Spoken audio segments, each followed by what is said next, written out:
After Elijah's visit to King Ahab, there was no rain or dew in Israel for the nearby countries for over 3 years. There was no grass on the hillsides, and the fields looked like wastelands. The farmers could not raise crops, and the people suffered from hunger. Many animals died.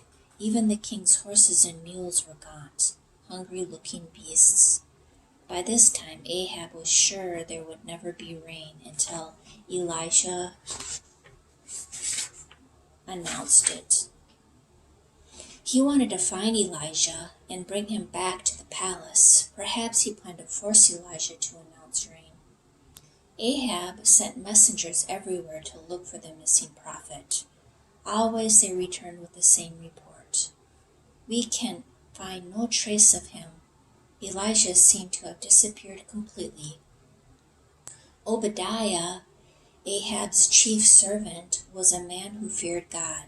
One day the king told Obadiah, "We must find pasture somewhere for these horses and mules, or they will die. Let us divide the land. You go one way, while I go the other, and we will look for water and grassy spots."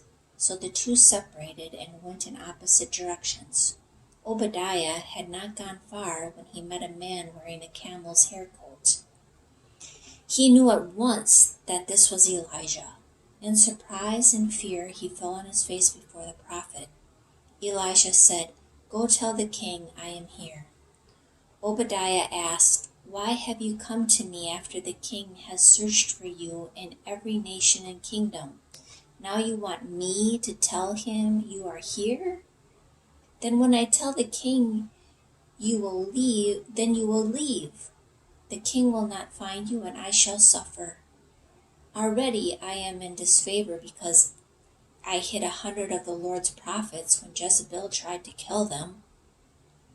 If the king comes here and you are gone, he will think I hid you just as I did the other prophets. Then he will kill me." Elisha quieted the excited servant. Again he said, "Go tell the king I am here. I will wait until he comes." Finally Obadiah turned and ran to find the king. Then Ahab heard that Elijah had been found. He did not bother to look any farther for pasture. Right away he wanted to see the man who had brought so much trouble on him and on his people. At once he hurried back with Obadiah to see Elijah.